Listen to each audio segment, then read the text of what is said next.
வணக்கம் மக்களே! நாம இன்னைக்கு இந்த வீடியோல எத பத்தி பார்க்க போறோம்னா, இந்த மரணங்கள ஏற்படுத்தும் தொப்பூர் கணவாயில வந்து பார்த்தீங்கன்னா, திண்டுக்கல் பகுதியைச் சேர்ந்த லாரி டிரைவரான ராஜேந்திரன் அவர்களுக்கு நடந்த அமானுஷ்ய சம்பவத்த பத்தி தாங்க இந்த வீடியோல பார்க்க போறோம். அதுக்கு முன்னாடி நம்ம சேனலுக்கு நீங்க புதியவராக இருந்தீங்கன்னா, நம்ம சேனல சப்ஸ்கிரைப் பண்ணிட்டு பெல் ஐகான கிளிக் பண்ணிடுங்க. அப்பதான் நம்ம அப்லோட் பண்ற ஒவ்வொரு வீடியோ உடனுக்குடனே வந்து உங்களுக்கு சேருங்க. இந்த லாரி டிரைவரான ராஜேந்திரன் அண்ணன் வந்து பார்த்தீங்கன்னா, குஜராத்லேருந்து கேரளாவுக்கு டைமிங் லோடுன்னு சொல்லப்படுற அதாவது ஒரு வெஜிடபிள் லோடெல்லாம் பார்த்தீங்கன்னா, ஒரு குறிப்பிட்ட நேரத்தில கொண்டு போய் மார்க்கெட்ல சேர்த்தணுங்க. அந்த மாரி லோட்ல வந்து பார்த்தீங்கன்னா, 14 டயர் கொண்ட லாரில வந்து பார்த்தீங்கன்னா, டைமிங் லோடு ஏத்திக்கிட்டு தனியா வராருங்க. சிங்கிள் டிரைவரா வராரு. கிளீனர் கூட இல்லைங்க.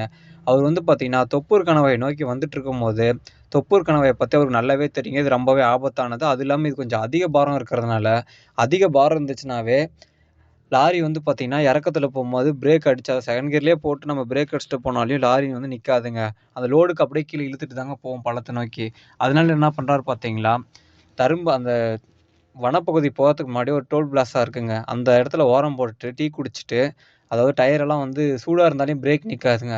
அதனால அப்படியே கொஞ்ச நேரம் ரெஸ்ட் விட்டுட்டு போறாருங்க. ஒரு 1/2 அன் ஹவர் வந்து டீ குடிச்சிட்டு, கம்ப்ரஸர்லாம் வேக்கம்லாம் ஏத்திக்கிட்டு வண்டி எடுத்துட்டு மறுபடியும் போறாருங்க. அப்போ வந்து டைம் வந்து பார்த்தீங்கன்னா, கரெக்ட்டா விடிகாலைல 2 மணிங்க. அவருக்கு வந்து பார்த்தீங்கன்னா, ஆவிகள் மேல நம்பிக்கை இருக்குங்க. ஏன்னா, அவர் வந்து நெறையவே லாரி டிரைவர்ன்றதுனால இந்த டைமிங் லோடு அந்த மாரி சொல்லிட்டு நான் இரவு நேரத்துலலாம் வந்து பார்த்தீங்கன்னா, வாகனம் ஓட்டிட்டு போம்போது வெவ்வேறு ஸ்டேட்லயும், வெவ்வேறு மலைப்பகுதியிலயும் அவருக்கு இந்த அமானுஷ சம்பவங்கள்லாம் நெறையவே நடந்திருக்குங்க. ஓரளவுக்கு தைரியசாலின்னு கூட சொல்லலாங்க. இருந்தாலும் அவங்களுக்கு வந்து ஆவி மேல நம்பிக்கை இருக்குங்க. அவங்க வந்து பார்த்தீங்கன்னா, அந்த இறக்கத்துல வந்து லாரி போயிட்டுருக்கும்போது, அத பத்தியே நெனச்சுட்டே போயிட்டுருக்காருங்க. அன்னைக்குன்னு பார்த்தீங்கன்னா, அது ஒரு முழு பௌர்ணமிங்க. அந்த பௌர்ணமியில வந்து பார்த்தீங்கன்னா, ரொம்பவே வெளிச்சம் அதிகமாவே இருக்குங்க. அந்த வெளிச்சத்திலேயே அவர் வந்து பார்த்தீங்கன்னா, ஒரு 30, 40 கிலோமீட்டர் தாங்க போயிட்டு இருந்திருக்காரு. போயிட்டே இருக்கும்போது பார்த்தீங்கன்னா, திடீர்னு ஒரு சாலை ஓரத்தில வந்து பார்த்தீங்கன்னா, ஏதோ ஒரு பெண்மணி வந்து அந்த அரளி செடி இருக்கும் பார்த்தீங்களா, 2 ரோட்டுக்கு சென்டர்ல வந்து டிவைடர் மாரி வச்சிருப்பாங்க. அந்த ஏரியால வந்து அப்படி இருக்குங்க. அத பார்த்துட்டு அவர் என்ன பண்றாங்க பார்த்தீங்கன்னா, ஏதோ ஆ இதுதான் ஒரு பொன்மணி தான் வந்து பார்த்தீங்கன்னா, குறுக்க வந்து நின்னுட்டுருக்காங்க. சரி. ஒரு பெண்மணி தான் வந்து பார்த்தீங்கன்னா, அந்த ரோடு ஓரத்தில நின்னுட்டுருக்காங்க. அதுவும் பௌர்ணமி வெளிச்சத்தில பெண்ணுன்றது நல்லாவே அவங்களுக்கு தெரியுதுங்க. சரின்னு சொல்லிட்டு அப்படியே அவரு அத பார்த்துட்டே போயிட்டுருக்காரு. இந்த பொண்ணு வந்து ஒரு பக்கம் டிவைடர் பக்கமே இருக்கு. நம்ம வேற இப்படியே போயிட்டுருக்கோமேன்னு சொல்லிட்டு, இப்படி சைடு வாங்கி போயிட்டுருக்காருங்க நார்மலாவே. திடீர்னு பார்த்தா, அதே பெண்மணி வந்து பார்த்தீங்கன்னா, ஒரு 1 கிலோமீட்டருக்கு அந்த பக்கம் பார்த்தீங்கன்னா, ரோட்ல ஓரத்துல நின்னுட்டுருக்காங்க. அதுக்கடுத்து பார்த்தீங்கன்னா, அப்படியே அவருக்கு தென்பட்டுட்டே இருந்திருக்குங்க. சடனா பார்த்தீங்கன்னா, அவருக்கு பயம் ரொம்பவே அதிகமாயிடுச்சுங்க. என்னதான் விடிகாலை 2 மணி இருந்தாலும், தனியா அந்த லாரி கேபின்குள்ள தனியா இருக்கிறது இவரு மட்டும் தாங்க. கிளீனர் கூட இல்ல. அப்படியே போயிட்டுருக்கும்போது அவருக்கு வந்து பார்த்தீங்கன்னா, அந்த உருவத்த நெனச்சுட்டே போயிட்டுருக்காருங்க. அதுக்கப்புறம் பார்த்தீங்கன்னா, ஒரு இடத்துல போயிட்டுருக்கும்போது சடனா வந்து பார்த்தீங்கன்னா, ஒரு கார் வந்து அ ஓவர் ஸ்பீட் எடுத்துட்டு இது வந்து ஓவர்டேக் பண்ணுதுங்க லாரிய. அப்படி ஓவர்டேக் பண்ணும்போது இவர் நிலை தடுமாறி என்ன பண்ணிட்டாருங்கன்னா, ஆப்போசிட்ல இருக்கிற இதுல போயிட்டு ஒரு மரத்துல விட்டாருங்க. அப்புறம் பார்த்தீங்கன்னா, சுயநலம் இல்லாம முழிச்சு பார்த்தீங்கன்னா, சேலம் அரசு மருத்துவமனையில வந்து பார்த்தீங்கன்னா, கண் விழிச்சு பார்க்குறாருங்க. அவர சுத்தி வந்து பார்த்தீங்கன்னா, அவங்க வீட்ல இருந்துட்டு அவங்க அண்ணன் வந்து இருக்காருங்க. அவருக்கு வந்து இன்னும் மேரேஜ் கிடையாது. அதனால அவர் அண்ணன் வந்து வந்துட்டாருங்க. அதுக்குள்ள இன்ஃபார்ம் பண்ணியிருப்பாங்க போல. அதனால அவர் வந்துட்டு ஹாஸ்பிட்டல்ல வந்து என்ன நடந்துச்சுன்னு சொல்லிட்டு எல்லார்கிட்டயும் கேட்குறாருங்க. அப்புறம் இவர் கண் விழிச்சதும் இவர்கிட்டயே கேட்குறாரு. இவருக்கு வந்து பார்த்தீங்கன்னா, வலது கால் வந்து முறிவு ஏற்பட்டுருச்சுங்க. அப்புறம் நெத்தியில ஒரு அடி. அதுக்கப்புறம் வந்து ஷோல்டர்ல வந்து ஸ்டேரிங்ல இடிச்சுக்கிட்டாருங்க. கீழ இப்படி போய் இடிக்கும்போது. அதுக்கப்புறம் அவருக்கு என்ன நடந்துச்சுன்னு கேட்டேன்னு பார்த்தீங்கன்னா, அப்பதான் சொல்றாருங்க. இந்த மாரி ஏதோ ஒரு பெண்மணி வந்து பார்த்தீங்கன்னா, ரோடு ஓரத்துல தான் நின்னுட்டுருந்தாங்க. நான் அதனால தான் இப்படி இந்த பக்கம் வரலான்னு சொல்லிட்டு வந்துட்டு போயிட்டுருந்தேன்.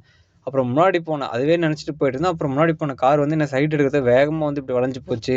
அத நெனச்சுட்டு இருக்கும்போது என்ன ஆச்சுன்னே தெரியல எனக்கு அந்த உருவத்த பார்த்த உடனே. நான் இந்த பக்கம் லெஃப்ட் எடுத்தேன். அப்படியே போயிட்டு கண்ட்ரோல் இல்லாம போய் மோதிட்டேன் அப்படின்னு சொல்லிட்டு சொல்றாங்க. அதுக்கப்புறம் பார்த்தீங்கன்னா, அப்புறம் ரெக்கவர் ஆயிட்டு அந்த போலீஸ் கேஸ் ஆகும்ல. ஏன்னா லாரி வந்து கவுந்திருக்கு அப்படின்னு சொல்லிட்டு, அது இல்லாம ஆம்புலன்ஸ் வந்திருக்கனால போலீஸ் கேஸ் ஆயிட்டு அதெல்லாம் முடிஞ்சு வீட்லன்னு சொல்லிட்டு ரெஸ்ட் எடுக்கலான்னு சொல்லிட்டு வீட்ல இருக்காருங்க. அப்போ வந்து பார்த்தீங்கன்னா, மறுபடியும் அவர் தூங்கும்போது வந்து பார்த்தீங்கன்னா, ஒரு சாதாரண ஓட்டு வீடு தான். அண்ணன், தம்பி இருக்காங்க. அவங்க அம்மா, அப்பா அவங்க 2 பேர் மட்டும் தாங்க. இவரு வந்து பார்த்தீங்கன்னா, ஒரு குடிசையில மாடு கட்டியிருக்கிற இடத்துல போயிட்டு தூங்குவாருங்க. திடீர்னு ஒரு 11:30 மணி இருக்குங்க. அப்போ வந்து பார்த்தீங்கன்னா, மாடெல்லாம் அப்படியே கத்த ஆரம்பிச்சுருச்சுங்க. இவருக்கு அப்படியே என்னவோ கொஞ்சம் அப்நார்மலா இருக்கிற மாரியே ஒரு ஃபீல் ஆகுதுங்க. அதுக்கப்புறம் பார்த்தீங்கன்னா, சரி அப்புறம் எழுந்து போய் ஏன் மாடு கத்துதுன்னு பார்த்தாருங்க. அப்புறம் நார்மலா வந்து படுத்தாச்சு. அப்புறம் பார்த்தீங்கன்னா, அவரு அங்க தொப்பூர்ல பார்த்த அதே உருவம் வந்து பார்த்தீங்கன்னா, அவரோட கனவுலயும் வந்துட்டு இருக்குங்க. இந்த மாரி வந்துட்டு அந்த பொண்ணு வந்து இவர்கிட்ட பேச ட்ரை பண்ற மாரி ட்ரை பண்ணுதுங்க.